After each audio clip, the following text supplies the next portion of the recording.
አና ለቤተሰብ ፕሮግራም ለመሄድ እየተኳኳለች ሳለ በድንገት ስልኳ ይጠራል። አባቷ ነበር። ፕሮግራሙ እንደተሰረዘ እየነገራት ሳለ ከመኖሪያ ግቢያቸው ውስጥ አንድ አስፈሪ በጨርቅ የተሸፈነና የተቀዳደደ ሱፍ የለበሰ ሰው ታያለች።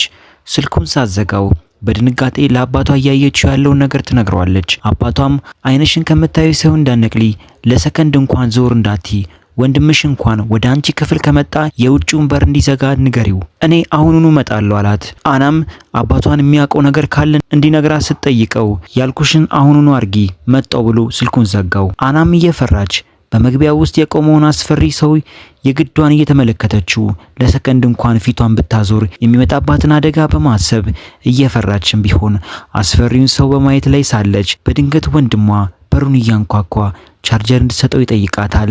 አናም ጮክ ብላ የቤቱ በር እንዲዘጋው ትነግረዋለች። ጆን ግን ወደሱ ሳትመለከት ስታወራው እየቀለለች መሰለውና እሷ ወደምትመለከትበት መስኮት ሊያይ ሲል አና እንዳያይ ስትነግረው አልሰማትም ነበር። በመስኮት ያለውን አስፈሪ ሰው አየው። አኗ እየተናደደች አባቷ የነገራትን ማስጠንቀቂያ ተነግረዋለች። አንዴ ሰውየውን ካየ በኋላ ፊቱን ካዞረ አደጋ እንደሚደርስበት ታስጠነቅቀዋለች። ሁለቱም እህትና ወንድም እንዳፈጠጡ ደቂቃዎች ነጎዱ። በመሃል አና አንድ ሀሳብ መጣላት። ወንድሟ አስፈሪውን ሰው ላይ አይኑን ሳይነቅል ሲመለከት እሷ የቤቱን በር ለመዝጋት ነበር። ወንድሟም እየፈራም እሺ አላት። ሄዳም በሩና መስኮቱን ዘጋችው። ወደ ክፍሏም ስትመለስ ሰውየው አሁንም በቦታው ላይ እንዳለ ለማየት ስሞክር ሰውየው በቦታው ላይ የለም፣ አይታያትም። አናም ወንድሟ ላይ ትጮህበታለች። ለምን አይንክን ታነሳለህ? ተመልከት ብያል ነበር ብላት ስጮህበት አይኑን ሳይነቅል ጆንም ፊቱን ወደሷ ሳያዞር እየተመለከተ እንደነበር ይነግራታል። አሁን ለሷ እንደማይታያትና አሁን ለሱ እንደሚታየው ይነግራታል። ይህን ሲላት አና ደነገጠች። ለሷ ግን ምንም አይታያትም ነበር። በድንገትም ከኋላዋ ከርቀት ስታየው የነበረው አስፈሪ ሰው አጠገቧ ቆሟል። አና ደነገጠች። አና ደንግጣ መጮህ ጀመረች። በዚህ ሰዓትም ወንድሟ አሁንም አይኑን ከርቀት በመስኮት የሚታየው ሰው ላይ አይኑን ሳይነቅል እህቱ እንደምንም ተረጋግታ የሰውየውን የተሸፈነበትን ጨርቅ ላይ አይኑ ላይ እንደምንም ብላ ፕላስተር እንድትለጥፍበት ይነግራታል። አናም እየፈራችና እየተበተበተችም በደም ነፍስ እንደምንም ብላ ከፊቷ የቆመውን አስፈሪውን ሰውዬ አይን ላይ ፕላስተሩን ለጠፈችበት። ወንድሟም አሁኑም ፕላስተሩን ከለጠፈችበት በኋላ ከሷ ርቆ እንደሆነ ይጠይቃታል።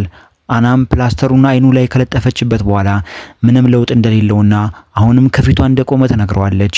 ለአባቷን ልትደውል ስትል አስፈሪው ሰው አና ላይ ጉብ ይልባታል። ይህን ጊዜ ጆን እህቱን ለማዳን በመስኮት ያለውን ሌላኛውን አስፈሪ ሰው ማየቱን ትቶ ከአስፈሪው ሰው ጋር ይተናነቃል።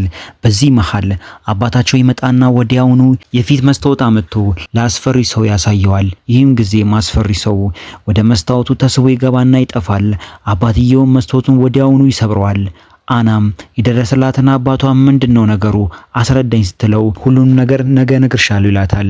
ይህን ጊዜ ጆን ቀደም ብሎ ሲመለከተው የነበረውን አስፈሪውን ሰው ለማየት ወደ መስኮቱ ይመጣል።